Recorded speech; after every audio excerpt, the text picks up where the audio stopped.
Hello, ghosties. I'm Chance Lee, And I'm Amanda McAvoy. and this is That's So Gothic, a movie podcast about girls, guys, and haunted houses. And, Amanda, this is the first movie we've talked about that was written by a pair of Doublemint twins. It's House of Wax. You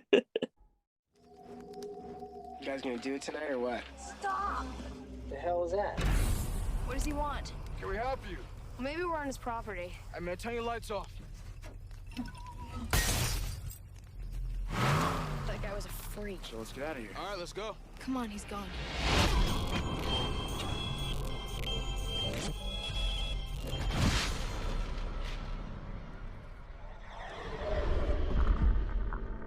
You see anybody?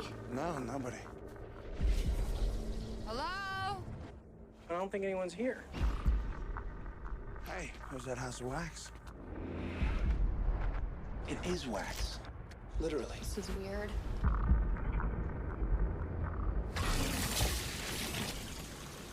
Looks like a hell of a party.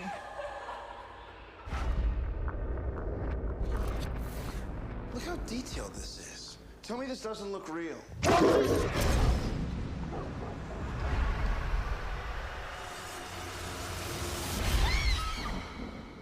You're saying that that's a real person underneath?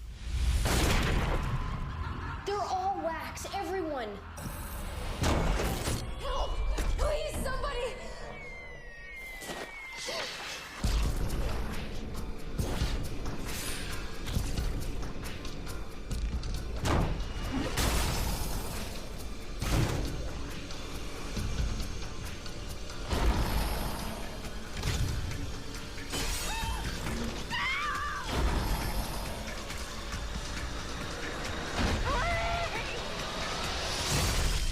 They're out there. You gotta be careful. I am being careful.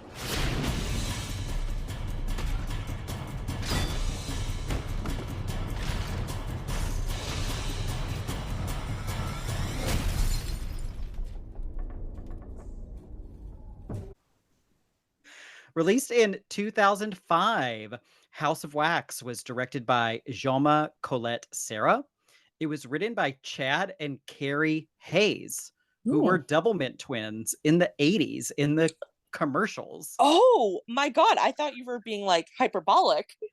No, they literally were. That's so good. Yes, that's how they got their start. Wow. This is a remake of a 1953 Vincent Price 3D movie of the same name, which itself was a remake of a 1933 movie called Mystery of the Wax Museum. And that was adapted from a short story called The Waxworks by Charles S. Belden.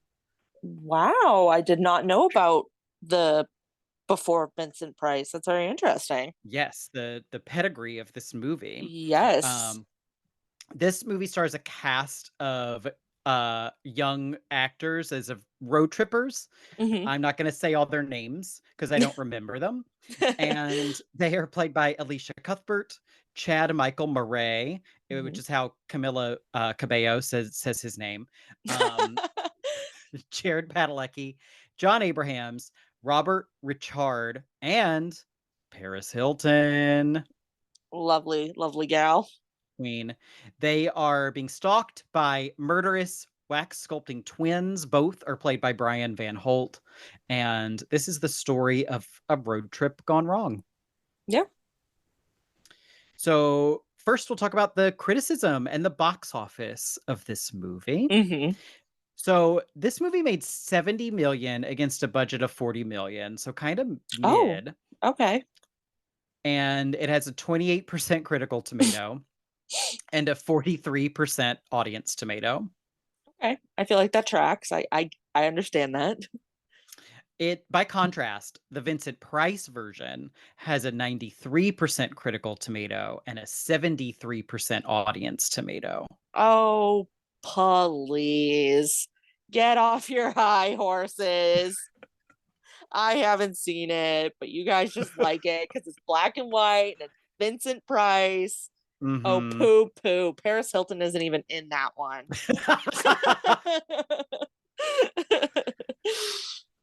Roger Ebert gave it 2 stars. He said that the movie excels in its special effects and set design. Mm. And he says that House of Wax is not a good movie, but it is an efficient one, and it will deliver most of what anyone attending House of Wax could reasonably expect, assuming it would be unreasonable to expect very much. You know what? That sounds like a good review to me. Because I think I've said it before on this podcast. I've definitely told you, like, it is hard for me to say that a movie is bad if I feel like the movie has accomplished what it set out to do. And this is a movie where I'm like, they set out to do what they created. Mm-hmm. I loved this movie. Mhm. I want to mention that Wikipedia quotes the San Francisco Chronicle reviewer Mick LaSalle, who did give it 4 out of 5 stars. But he said, after a month, no one will talk about this movie again. How dare he? I want to say, suck it, Mick. It's been 20 years. 20 years. Still talking about House of Wax. I'll be talking about it for another 20 years. Yeah. Dumbass. So I don't know how I stumbled across this blog. There's a blog called The Blogger Under the Stairs. Ooh. And they had, I don't even know if it's a review. I guess it's a review. It's kind of like a lot of complaints, a lot of very rude comments about Paris Hilton. Yeah. Or 1 or 2, which is 1 or 2 too many, frankly. Yes. But this is one of the Dark Castle movies. This is the 4th one we've talked about recently. And they sum up Dark Castle as being a bunch of dumb, fun, technically impressive films that were written by monkeys on typewriters, but make for good party films where alcohol is being served. I was really offended when I heard dumb, and then everything after it, I was like, okay, fair. The monkeys on typewriters, I think I was going to try to defend the dialogue. I don't know that there's good dialogue, but they are fun. And I think the saving grace for this and all the other Dark Castle movies is the practical effects. They're so good. This one, he talks about how it's a wonderful display of technical talent and staging. Yeah. With shockingly competent direction and camera work. Agreed. So had you seen this movie before? Yes, I had. I think this might have been my 3rd time watching it. Ooh. I had watched it many years ago. Just sort of as probably like a teenager or in my early 20s. I'm ashamed to admit it, but I was a huge Supernatural fan, the show Supernatural. And so Jared Padalecki is on that. So I watched pretty much anything him or the other actor were in. And it's actually funny, Paris Hilton does do an episode of Supernatural. She comes in and it's also kind of House of Wax themed. And so I'm assuming it was intentional, like kind of a promotion for this. I forgot to check to see if they came out around the same time, but I'm sure they did. So I did see it, probably around the time it came out, but I definitely didn't see it in theaters.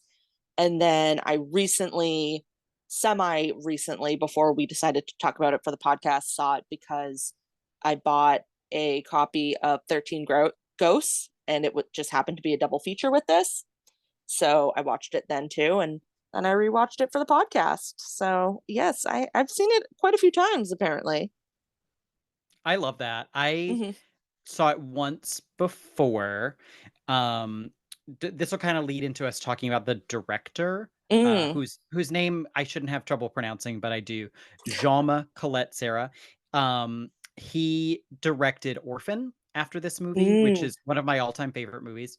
So once I was obsessed with Orphan, I went back and watched for the first time a lot of his movies, including this one.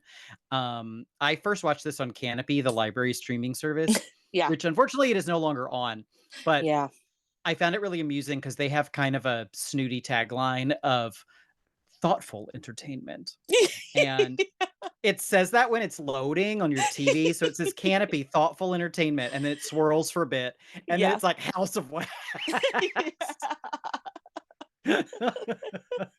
Well, and it is funny because when it was on Canopy, they used, I mean, I don't know, I've never seen it on any other streaming service, so I don't know if this is like the official poster, but Canopy is also kind of strange in that all of the like boxes, all of the movies are, you know, like landscape, like more film size. You're So right. they had to use the poster of the head on its side with all of the wax melting off, which is such a cool image. And I wonder how many people they like fooled with that. Like, no, this is a highbrow horror movie. It's based off of Vincent Price movie, you guys. They think they're highbrow because they have a lot of British shows. They do. I think. They do, you know, and also who's to say this isn't highbrow? I think there's some really interesting philosophical debates that could come from this movie, and I look forward to getting into them. I can't wait to have them. Personally, I just want to talk about how gross this movie is. It's so gross. This movie came out in 2005, which was the same year as Hostel. And Ooh, I have not rewatched Hostel since I first saw it. This isn't a I've Hostel never seen podcast, it. but Yeah. I saw it before. I was really into horror movies and it really Okay. upset me. So Yeah. I'd be curious how I felt about it now.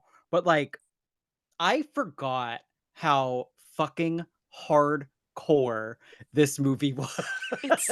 Well, you know, it's so little anecdote. So I forgot how gross it was, which is especially shameful because, like I said, I just rewatched it fairly recently. And my sister-in-law, who is genuinely like does not like horror movies, like they genuinely upset her, like she will get nightmares, like she gets anxiety from them, but she's recently started dipping her toes in, so she started watching like the Scream series, which is really interesting because, like, you know, Scream, even though it's a horror classic, like it never felt that scary to me. And so that's what she's dipping her toes in with now, especially after the first one. They all get kind of campy and silly.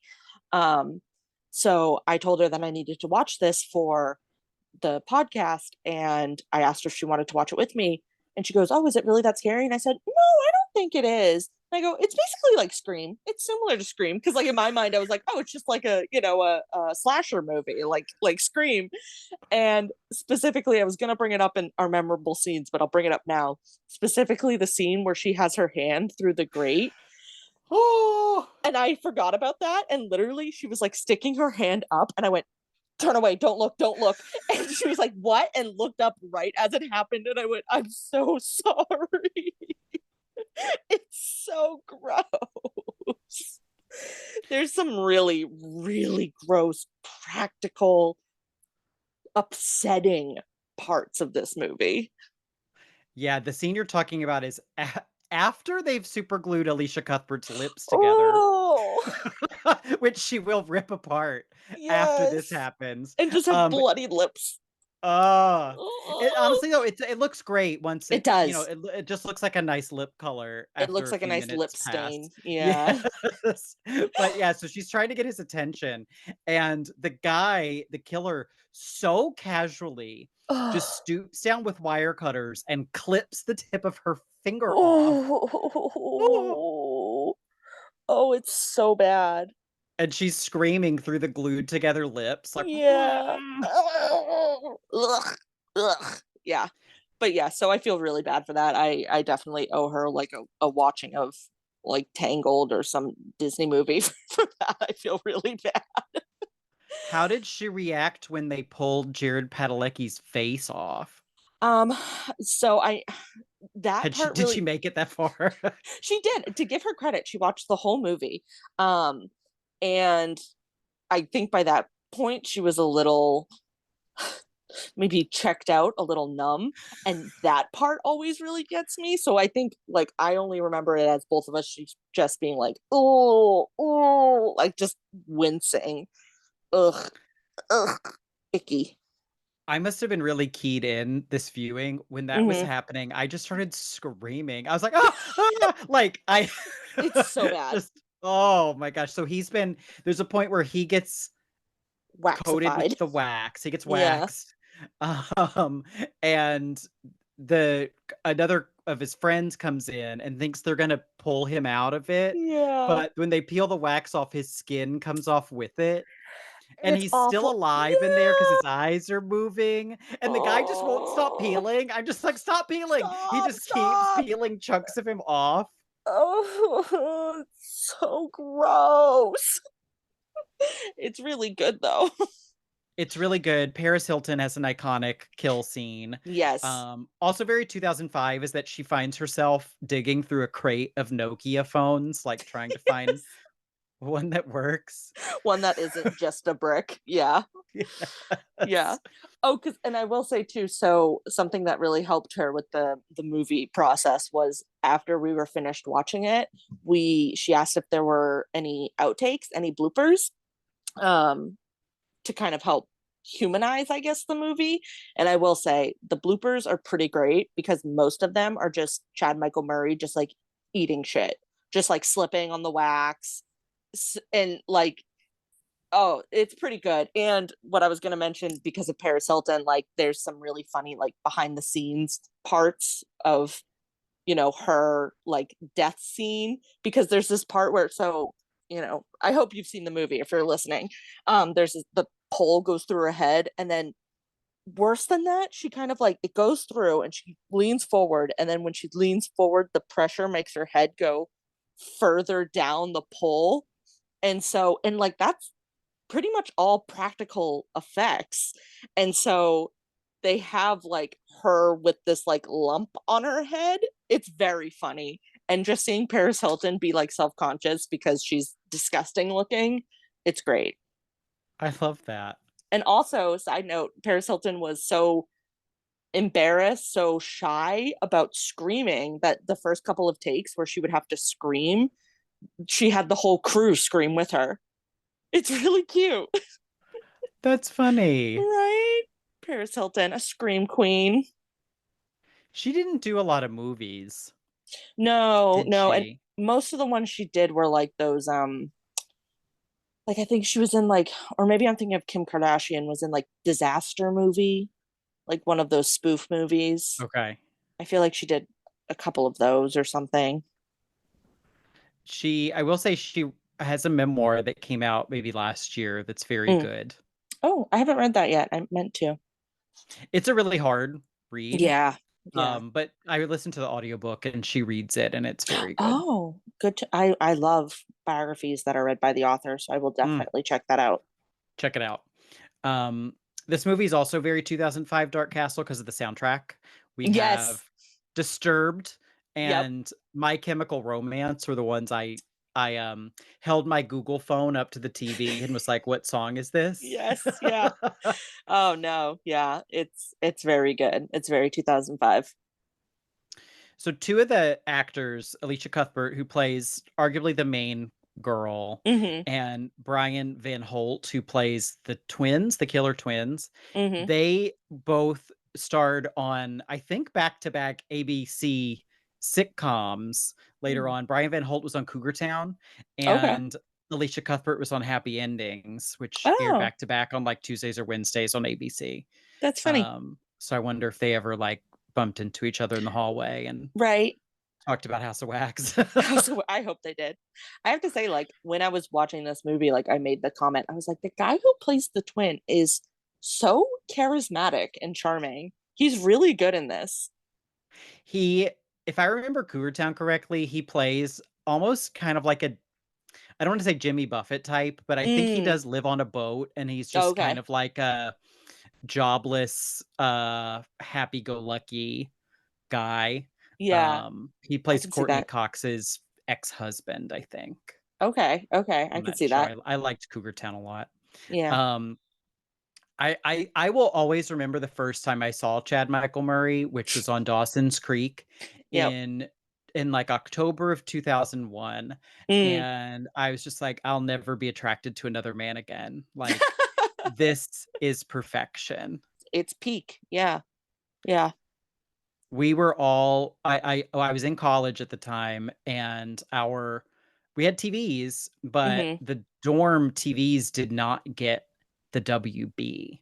So Oh. we had to go to the like student center to watch the TV. That's So funny. I had made an agreement with a friend that if I watched Dawson's Creek with her, she would watch Felicity with me.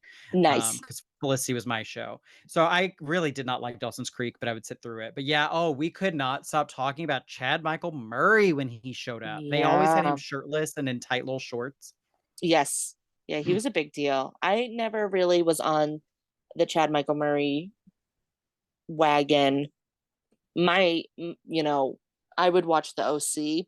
And that's the thing is I always got confused. I thought Chad Michael Murray was on the OC, but I just got the teen dramas mixed up. So yeah, I never really had a connection to Chad Michael Murray, but I thought it was incredible that both him and Elisha, is it Elisha Cuthbert? Yeah, they both have like the same exact nose.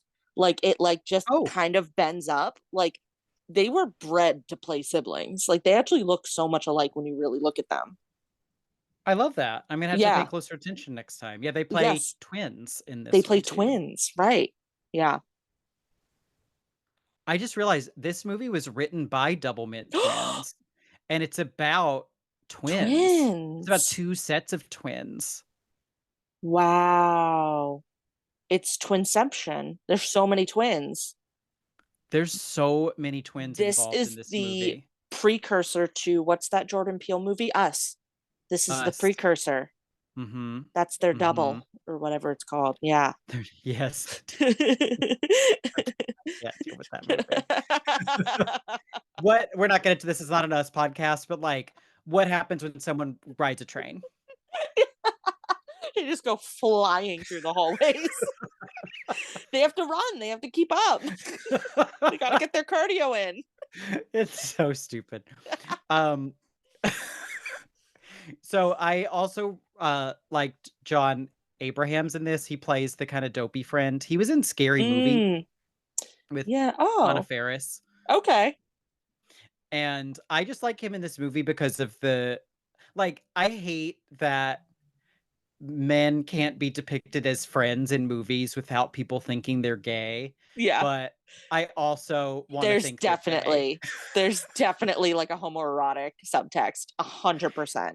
They're like playing with each other while they're peeing, and like they're always making comments about not like dating girls. And one of the plot points I had forgotten about was the point that Chad Michael Murray's character has just gotten out of jail for stealing a car, but it turns out he lied for his friend. Yes. And he was, spoiler alert, but the friend dies. And Chad Michael Murray's reaction to it is heartbreaking. He's so upset that his friend is dead. Like he starts like clawing at, like it's really, really sad. It's really sad, and he makes sure to steal the camera from the cops at the end and keep it. Oh, that's right. I didn't even like think of it in that way. Yeah, there's definitely like you said, I don't want to put my own biases on it, but there's something. There's something. Yeah, he's so sensitive. And we don't have to do it, but on the fan fiction website Archive of Our Own, there are 10 Dalton and Nick fan fictions. Stop. 7 of which are either in Spanish or Portuguese. Wild. Huge Portuguese gay fan base for House of Wax. Apparently. But one of the English ones is called He Keeps Him Up. And all it says is title is inspired by She Keeps Me Up by Nickelback.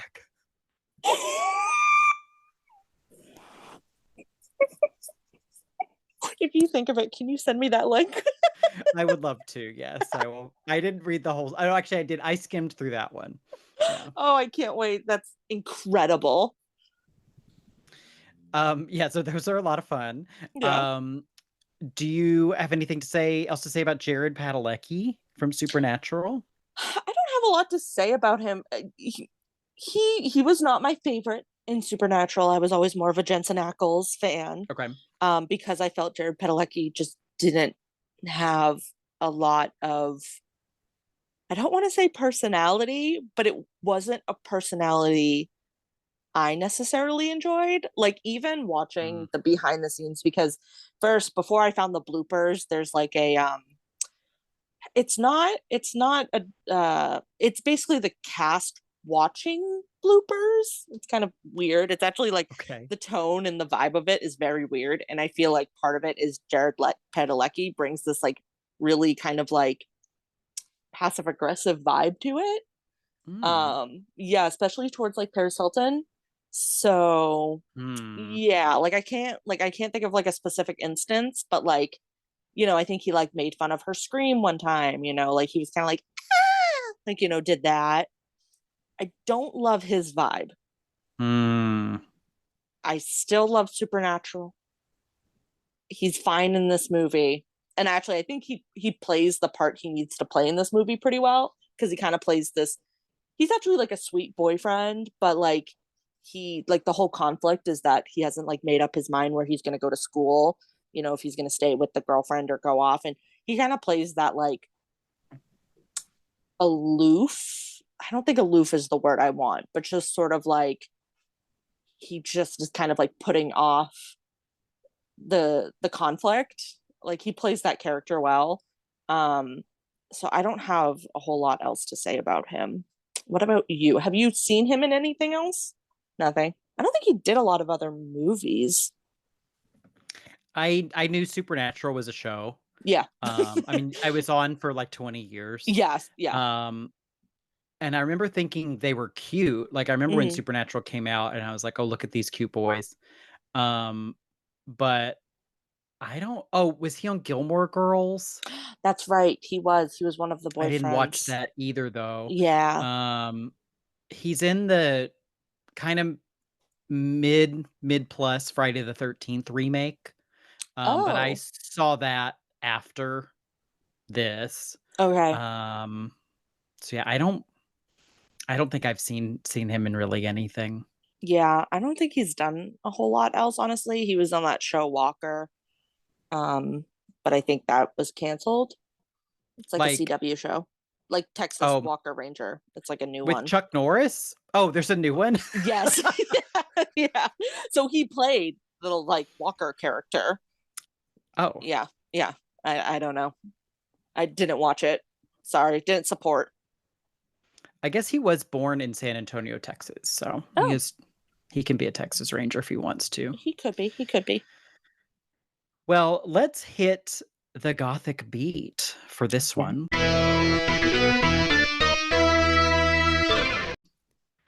Our Gothic films have 4 elements: a girl, a guy, a house, and a haunt. I think everybody's a girl in Yeah. this one.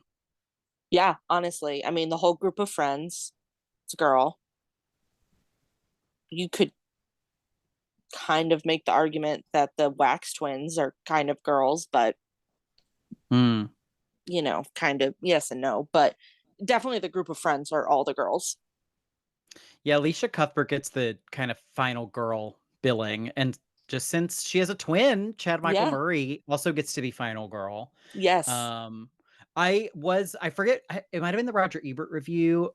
One of the reviews I read mentioned how the cast gets killed off in an order that you don't expect. And that's something else that I liked about this movie. I wasn't expecting Jared Padalecki to be the first one to Yes. go.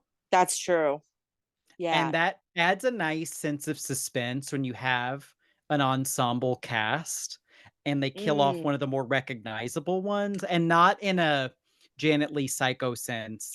Like he right. still doesn't die until like an hour into the movie, but you're like, anything could happen now. Yeah. Right. Right. And I always forgot that so it's Paris Hilton and her boyfriend, and the boyfriend kind of dies unceremoniously, like off screen. She stumbles Mhm. across him, which I like because it's like the whole scene is in her perspective of like she just finds her dead boyfriend and then runs off and finds this.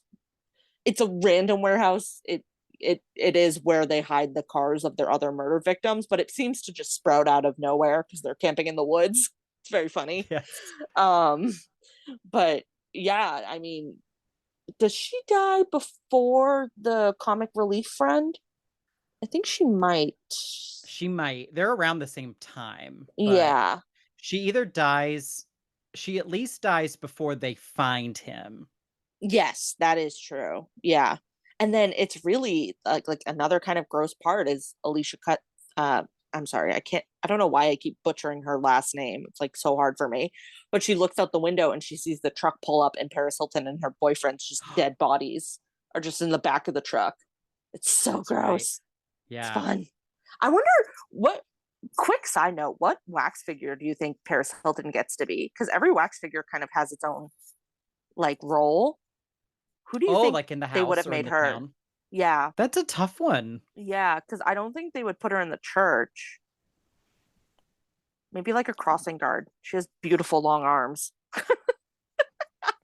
But would they redress her or would they keep her in the same because she's just in Mm, lingerie. that's Would she true. be like department store? They could just make her like a department store mannequin, like in the window. Oh, that would be really nice, actually. She would love that. Hmm. Yeah, yeah. Yeah, I could see her doing that in like a cute like business suit kind of or something. I like that idea. Yeah, yeah. Good job, Paris. What would you be if they killed you in the town of wax? Ooh, what would I be? I would be. I do like the animatronic woman pulling open the curtain because, like, she gives off big, like, cat lady vibes. I do really like her, so I would like to be. I hope that they put like an animatronic element in mine. Maybe I would be eating like hot dogs or something.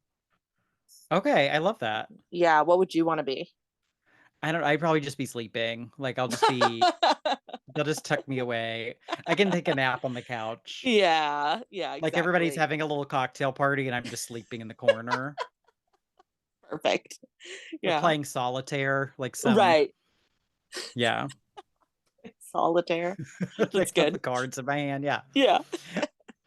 So, who do you think the guy is in this movie? I have a thought. Ooh, okay. I mean, like, I would. So the guy is. I mean, obviously, my mind goes to the twins, but there's kind of it's implied at the end that really only one of the twins is like kind of the dick. So Mm, the for lack of a better term, like the less deformed one is actually kind of a dickhead because he's like mhm. making his brother. So like he would be sort of the ultimate guy to me Mm. because not only is but the guy could also be the scary hillbilly guy who like kind of lures them to the town The and he's third technically brother. the third. Yeah. Which is so funny because I forgot about that. So when my sister-in-law asked me, "Oh, is he one of the twins?" I went, "No," like very confidently, and I'm glad that I could. But technically, he isn't one of the twins. He's one of the triplets. Right.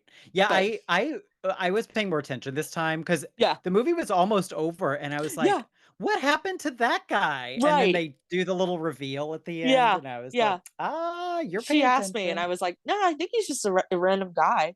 I think they just put a random guy in it. Like he's supposed to be like I thought he was just the what's the word like the herring, you know? There's a term, red herring. Oh, okay, yes, the red herring. Yes. Like I was like, I think it's just that. But and this again was my third time watching it. I'd completely forgotten about that aspect. But Well, anyways, who do you?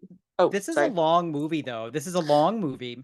Yeah. And there's a lot going on, which Yes. I actually like. Most of the time I want movies to be shorter, but Right. I actually even though this movie in my mind I was like, "Oh, it takes a while to get going." Mm, But I don't know, there's always something happening, and even though it's like 30 minutes before they get to I think they get to the House of Wax 35 minutes into the mm. movie. But that just again, it adds this nice suspense to it, especially since the house ends up being so fucking cool. Yeah. Um, and I also forgot about the scene where Elisha Cuthbert slides down a hill into like a pile of dead animals. Animals. Yeah. Oh my god, it's It's so and gross. because like all leading up to it too, like they park and they're like, what is that smell on the breeze? Like, oh my God, I can't even sleep at a campsite if like someone's having a fire too close to my tent. Like, I'm like, the smoke is killing me. I gotta go. If there was the smell of rotting carcasses, ugh.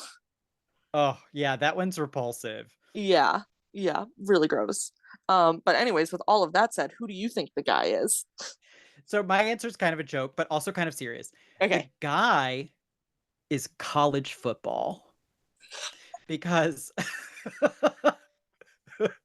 because these idiots are driving halfway across the country Yep. for a college football game. Like Yep. that is the driving force of this. That the college football has seduced them to driving Yes. across the country, Oh my and God. it does not care about them.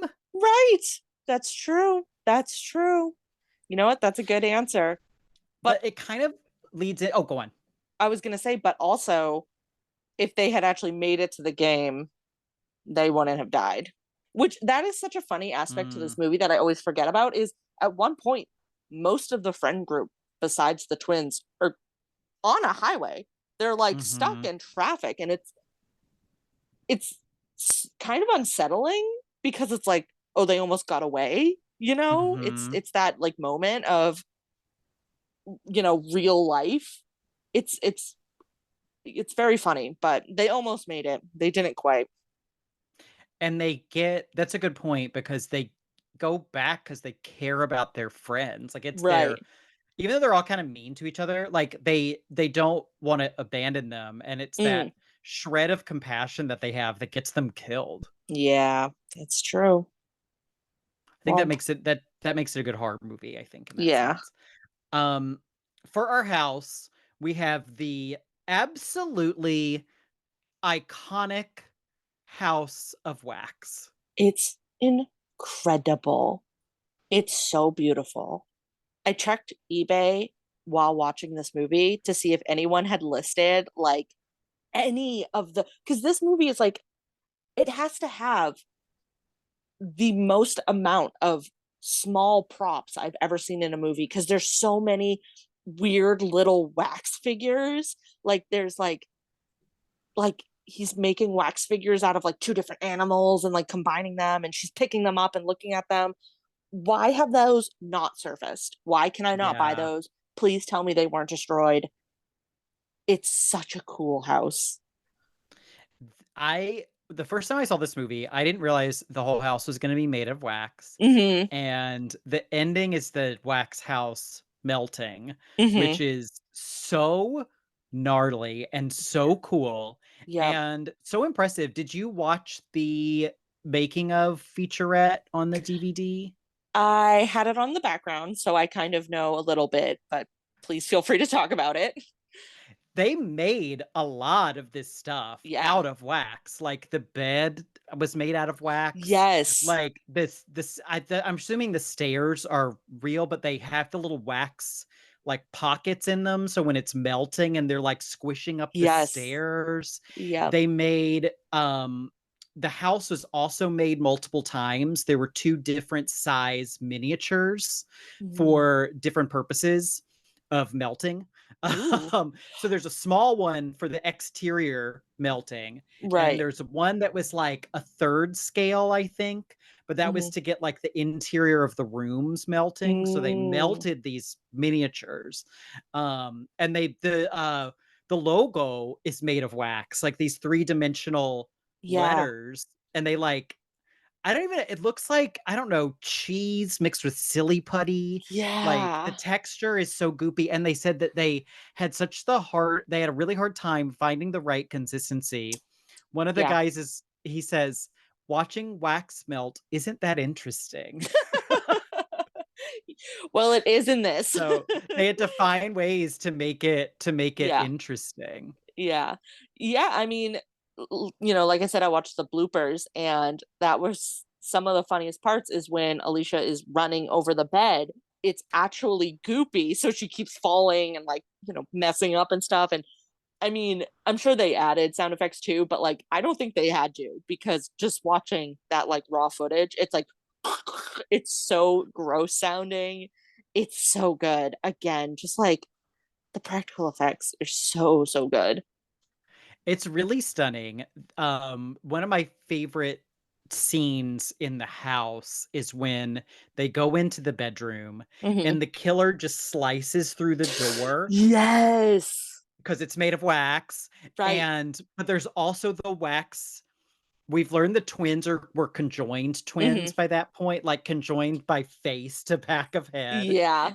And the knife cuts through the wax sculptures Yes. as well and Right. separates them. I'm just like, "Oh my god, that's so good." The symbolism. Yeah. It's Mhm. it's really, really good. I love it. Did you see, like, was that part of the featurette where they were talking about how they did his, like, half of his face being deformed? Because that was, like, new technology at the time. Basically, they Mhm. used, like, a green screen to remove half of his face and leave it looking, add in the texture, make it look gross. And, it's not the best special effect, but, like, for 2005, it's really good. And they use it limitedly. Like, Yes. they do a really good job. He has kinda long, scraggly hair that Mhm. covers it up a bit. They only show it a couple times. Like, Right. they make really good use of the computer effects just to enhance instead of to rely Right. upon. Right. It's really masterfully done. Yeah. It is a joy to watch for that alone. They also so the house is in this, like, abandoned rural town. Mhm. They built the whole town in a Yeah. field, Wow. and the whole town was actually wired with electricity. So there's a scene where they're flipping on and off the Yeah. lights. Like, those probably aren't the actual switches, but, like, the whole town was wired. Like, they had to Yeah. build almost this kinda working shell of a town. Yeah.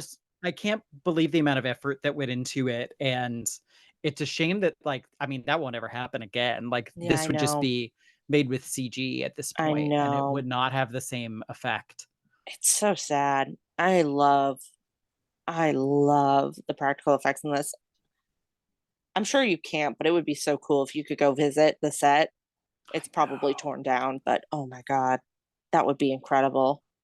I know, I wish they would just leave these sets up. There Seriously. there was a Nickelodeon show in the '90s called Hey Dude. Mm, Have you ever okay. heard of this? No. It was about kids that worked on a Western ranch, like, with Ooh, horses and stuff. okay. Christine Taylor was on it. She played Marsha Brady in the Brady Bunch Oh, movies okay. and was married to Ben Stiller for a Yes. while. I don't think anybody else ever did anything from that show. But Mm. my understanding is that either they filmed it at an abandoned I don't think they filmed it at an abandoned ranch, but I think they built the set. But then when they just left it there. And I remember probably like 15 years ago, I read a blog post from someone who found it and, like, went out and explored it and took Oh, pictures and stuff.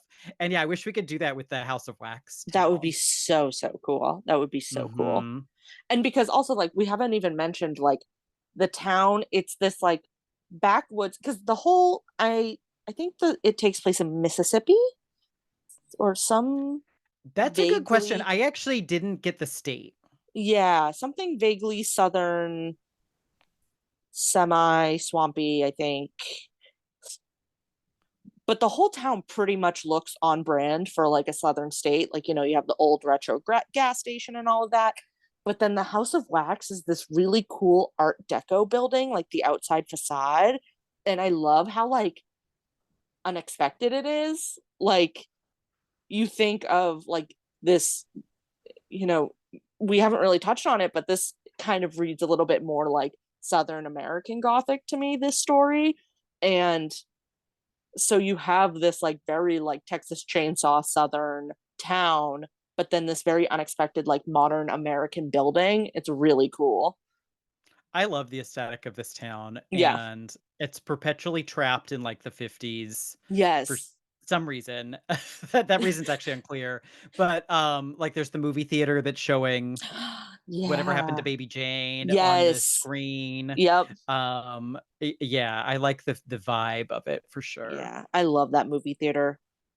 Again, I wish it was around. With the wax people in the seats. Oh, we would just be the wax people watching a movie. That's the best gig. What That's do you very have to true. do to get that gig in the wax And town?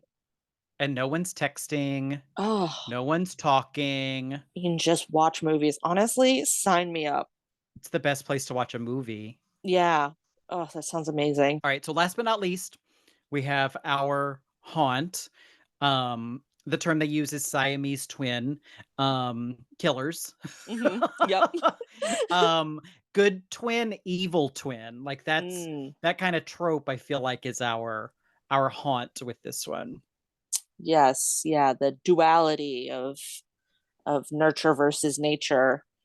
Mm, You could really, I mean, again, it's something that the main character twins bring up. Chad Michael Murray is kind of this bad boy, and the girl is kind of supposed to be the good one, and there's a lot of tension there, and you know and then I like how they sort of switch it on its head with the murderous ones. I mean, I'm pretty sure both of them kill, so like they're both pretty bad, but like yes. the whole thing is supposed to be that the one who looks more presentable is actually the really big dick because he's kind of a dick to his brother. So He's the mastermind. he's the mastermind, yes. And then there's like the whole twist of, the first scene you see in the movie is like a baby freaking out or something, like some sort of toddler, and an unfazed mother, saying, "Why can't you be more like your brother?" And the plot twist is that the more put together brother is the rambunctious child, because there's no way he would grow out of that. Yeah, they would literally strap him into his high chair. Yeah, which is, fair. Yeah, that's true. More kids should be strapped down these days. Yeah. But also, I was thinking too, because they make a lot, of comments about Elisha Cuthbert and Chad Michael Murray. He's Mhm. the bad twin, she's the good twin. But she also like beats that guy's head in with the baseball bat. That's right. She turns fucking it. loses it. It's jello. Yeah.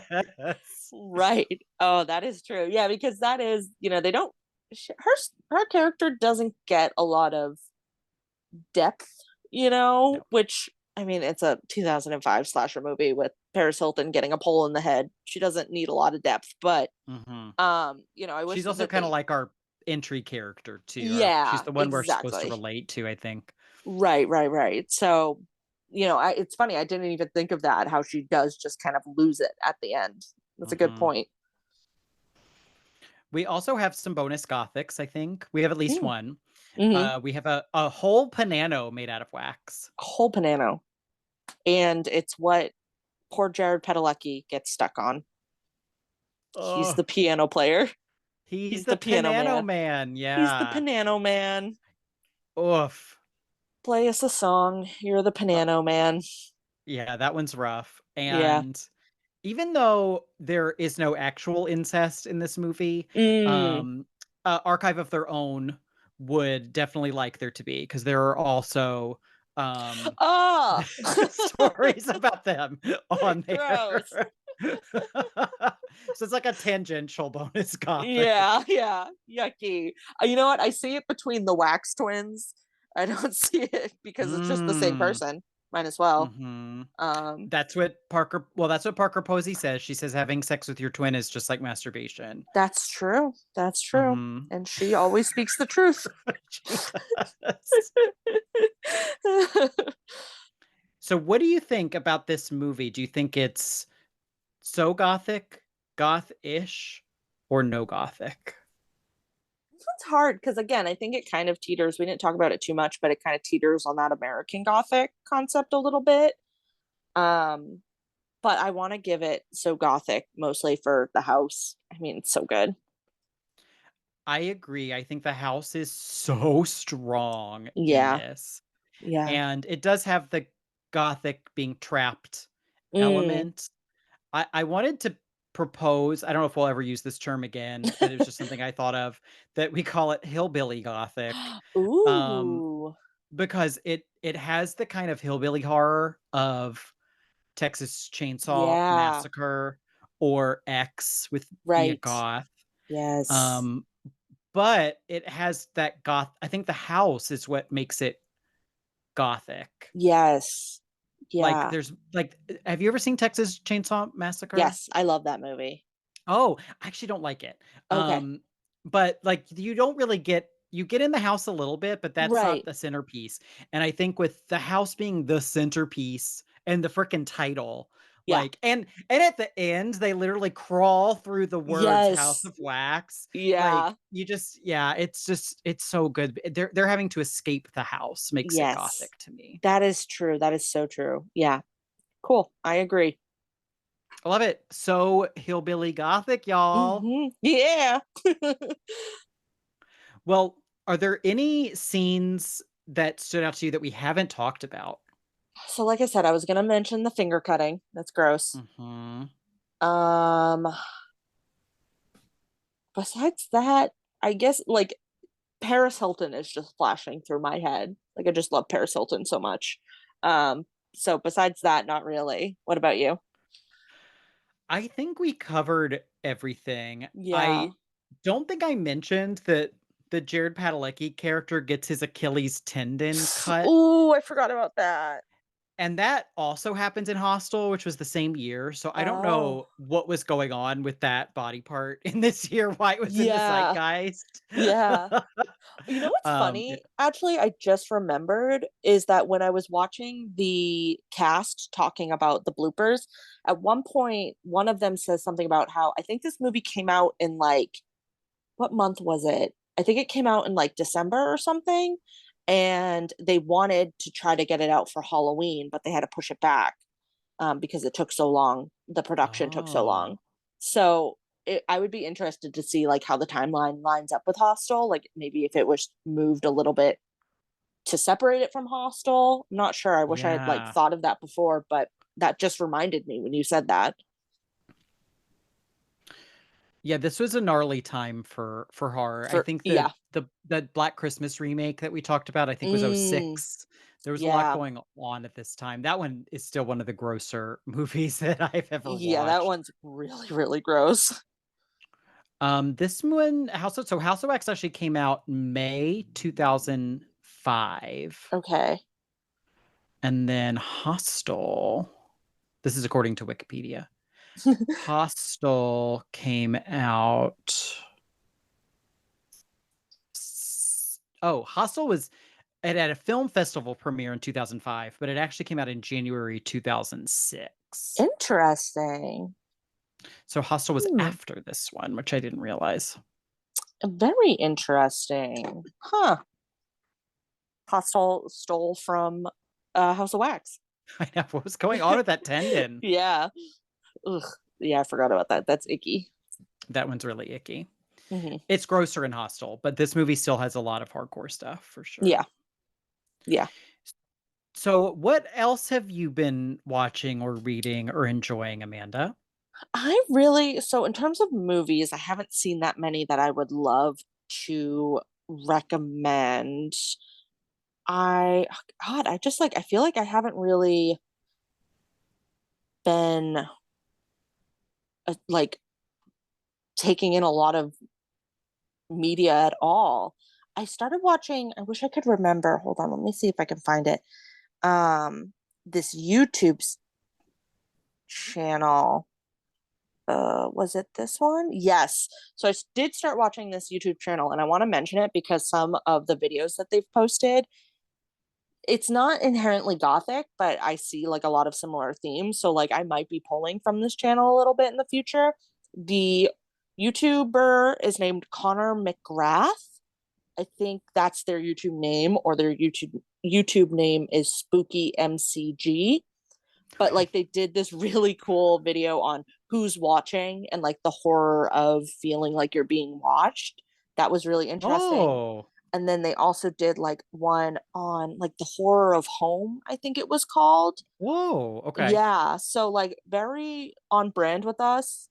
I don't think they upload a lot. What I've seen so far is really good and very well done. Like they're very well produced and everything. So that's what I have. Connor McGrath, the YouTuber. Why not?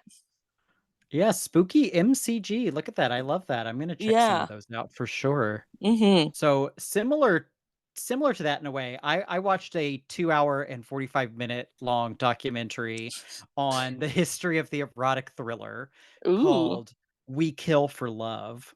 Ooh. And its focus is primarily on the direct to VHS market of Yeah. the late 80s, early 90s. Mm-hmm. But it goes into obviously a lot over the course of 3 hours. It's on Tubi, and I found it absolutely riveting. I Mm. loved the way this documentary was made. Mm-hmm. It has this conceit that initially I found really obnoxious, and I wanted to turn it off, but I was glad I stuck with it. It has this odd frame story where it's like about an archivist who's trying to like archive erotic thrillers. Oh. I don't know why they felt the need to do that. Eventually that kind of falls away. Yeah. But they combine there's narrative, a narrator talking, Mm-hmm. and the narrator is reading scholarship and academic essays written about the erotic thriller, Oh. and they credit the essays in the corner Mm-hmm. of what they're reading, and then they weave that in with interviews of writers, directors, actors who were in these movies or worked with these movies. Mm. And it talks about just theories on why they were so popular at the time, how the genre came about. What I found really interesting is that it talks about the business model of Oh. the direct to VHS market, Yeah. and how they were almost incentivized to not make good movies, because Really? if someone isn't satisfied with the movie, they'll rent another one. And so not knowing what you're going to Oh. get is why people would go in and rent like 7 or 8 tapes at a time, because you might only watch 5-10 minutes of one and then watch the next one. That was like the behavior pattern. And That is so, so funny. and they didn't really care, in a sense, how many people watched the movie. Right. What they needed to do was to get a distributor to sell it to video stores. So if you Yeah. could sell a copy to all 50,000 blockbusters in the country, Right. you've made your production costs back. So that's all they had to do. They had to sell to one person. They just had to sell to Blockbuster or to the mom and pop video stores. And so Yeah. that's how they were making this money.